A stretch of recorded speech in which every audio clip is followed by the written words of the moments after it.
Right now, you're probably in a warm room, and somewhere close to you there's a stove, or a microwave, or a kettle that boiled water this morning without you thinking about it. You cooked something today, or someone cooked something for you. Didn't build the fire. You didn't strike a stone. You just turned a dial, and heat happened, and food changed. That single act, heating food before you eat it, is older than your species, older than language, older than every religion, every myth, every song your ancestors ever sang around a burning log. And the reason humans started doing it in the first place is not the reason you probably think. You might assume our ancestors started cooking because raw meat was dangerous, or because cooked food tastes better, or because someone dropped a piece of antelope in a lightning fire and got lucky. Those are the stories we tell kids. They're clean, they're easy, they make fire sound like an accident we stumbled into on the way to becoming modern. Except none of those are the real reason. Is stranger and quieter. And it starts about 1.5 million years before anyone lit a match on purpose. It starts with a brain that was growing faster than the body underneath it could feed. It starts with a stomach that was shrinking. It starts with a small, thin-boned primate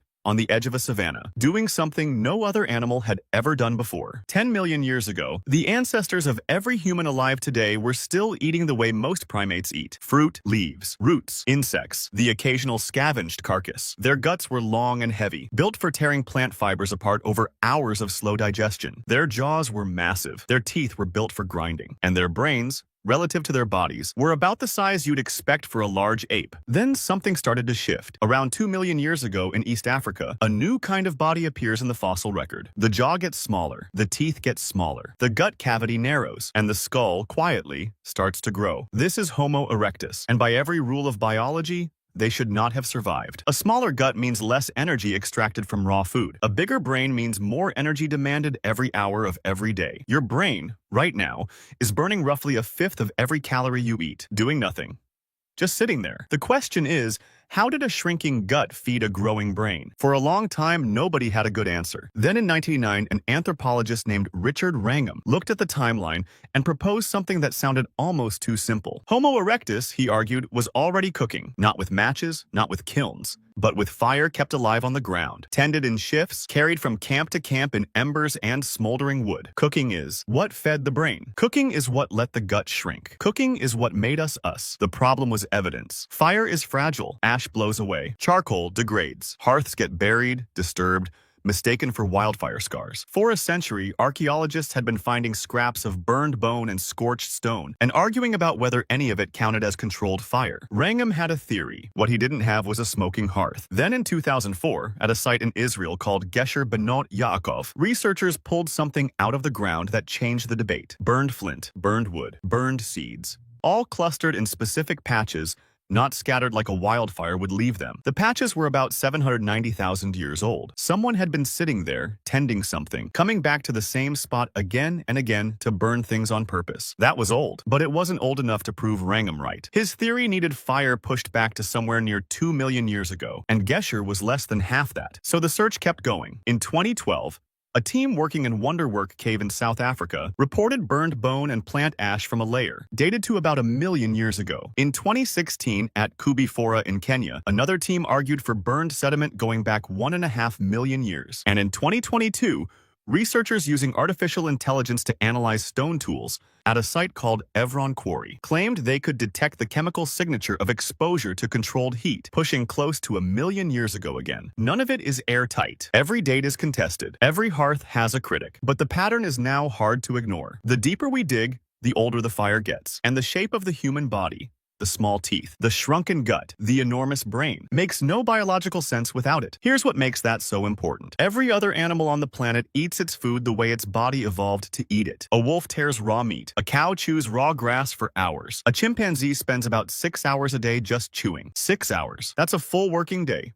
Gone, just to break down enough calories to stay alive. Homo erectus couldn't have afforded that. Their brain was too expensive. Their day was too short. Something had to give. Cooking gave it. Heat breaks down the cell walls of plants and unravels the proteins in meat before the food ever hits your mouth. A cooked yam gives you roughly twice the calories of a raw one. A cooked egg is almost fully absorbed by your gut. A raw egg passes through you about half undigested. When our ancestors put food on a fire, they weren't just making it taste better. They were outsourcing digestion to the flames. They were letting the fire do the work their intestines used to do. And here's the part that should make you stop for a second. That outsourcing didn't just feed the brain. It rewrote everything else about how humans lived. Chewing time collapsed from 6 hours to about 1. Suddenly, there was daylight left over. Daylight for making tools, for walking farther, for watching children, for talking. Nights around the fire got longer because the fire kept predators away. Sleep got safer. Groups got bigger. Language, most anthropologists now think, has some of its deepest roots in those long, warm evenings when there was finally time to say something that wasn't just a warning or a call. So here's the reframe. Humans didn't start cooking because raw food was dangerous. They didn't start cooking because it tasted good. They started cooking because their brains had already committed,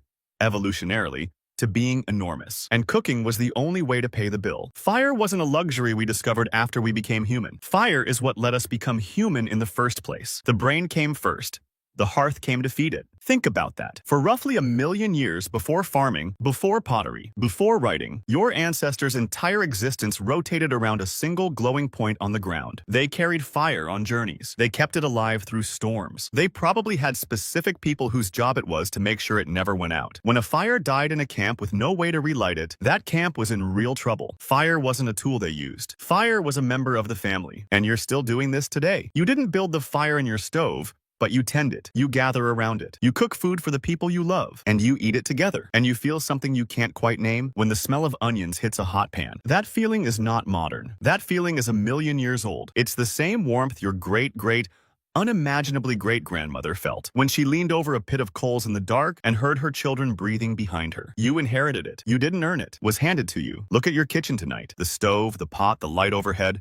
The meal you're going to eat before you sleep. All of it is a descendant of a single ember that somebody, somewhere on the East African savannah, refused to let die. Everyone at that fire is gone. Every camp they built is gone. Every word they said is gone. But the fire kept moving. It moved through their children, and their children's children, and every generation after that, until it reached the burner you turned on this morning without thinking. You are the person who kept the fire alive. Not because you're strong, or smart, or lucky, just because you're still here, and it's still burning. That's the whole story. That's the reason you have a brain that can even understand this sentence. Somebody, a very long time ago, decided that flame was worth carrying. If videos like this are the kind of thing you want more of, the subscribe button is right there. Links to the studies are in the description. And the winner of the last giveaway is pinned in the comments. Go check.